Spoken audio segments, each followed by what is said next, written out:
If you look closely, you can see it. The string, still perforating the skyline, clotheslining my mind. The dotted line's been signed, read it and weep, your tears for my sleep. Keep your hands away from me, and let me be free. I've spent so much time marveling in the madness, monstrous madness, mesmerizing madness, then melancholy and sadness of a world predetermined to keep me from being free. With the lines, longitude and latitude, conjugate my attitude. It's rude to tell me what to do.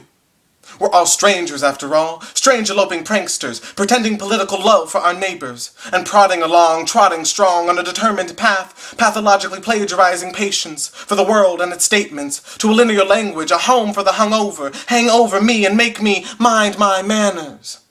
But I absolutely despise forks, spoons, napkins, and knives. So why must I try so hard to support the previously rouged ego of a monopoly-making maniac who manifested material monuments to the magically made molecules, life's morals, man-made quarrels? This man-made quarries crumble to build a town hall and motivate millions to stay in school, when I just want to play all day and learn things my way. But that's just too many passages from the anarchist playbook, making this Captain Hook crook spooked. But look, I took a vacation from your mental masturbation to say, and I quote, "Go away." You see, you put me behind a desk in school, give me tools to rule, while I learn something cool. Grammatically speaking, from my point of view, I comes before you. First person narrative, when speaking it's imperative to note that I means me. I, this guy here, he, yes, me, and you, well that's another dude. You means the guy or girl standing not here but there, hearing impaired to my inner thoughts, worries, and cares. And I never even invited you there to listen in on my brain spin. It's not your train of thought. The dock's full, no ticket takers taking tokens. All aboard happened years ago, way back in utero. What happened there? Well, that's for me, not for you to know. Before I slipped and fell out of the womb. There's no room for you. So stop putting pebbles in my head. You're weighing me down, man. I don't need what you believe. What you believe won't feed me. Let me be me. Let me be free. Let me lounge about with what's without a doubt the loudest mouth.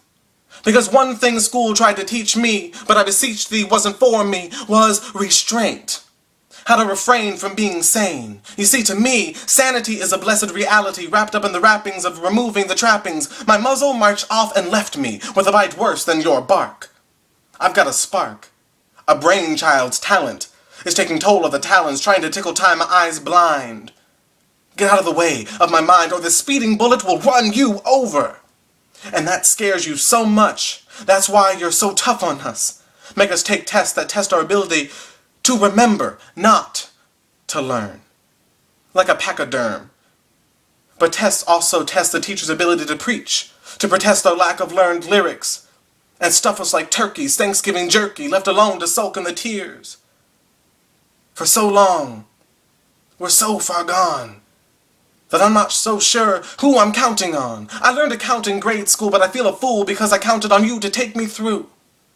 But you left me with your thievery. You deceived me. You made me think you even cared for me. For little old me. You propped up my pretentious playtime as though a crime, that it was something I needed to shake clean. I was a freaking kid when you sifted through my lid. Just let me live. I want to learn. So badly do I want to learn. I want to earn the terms that churn my cheeks. They give me thoughts to speak. But you made it so hard to succeed. I promise you, though, I did learn something in class.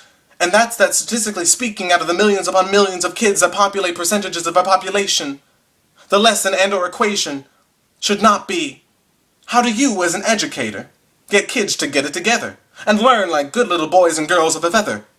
A single solid sophisticated system and force them to listen while simultaneously beating them into submission. When the real lesson that you yourselves should have learned in this institution is that not every single person learns the same information the exact same way. You can't take that fact away. I mean, I know some books talk about scouting out the prime subjects within the sea of single-celled grimy suspects, but I don't feel like studying Darwin today. And in conclusion, because as I learned, all essays end with a resolution that sums up the main point in the PowerPoint and paragraph, is that kids just want to play and run and laugh. See, my freedom, not even you can grab.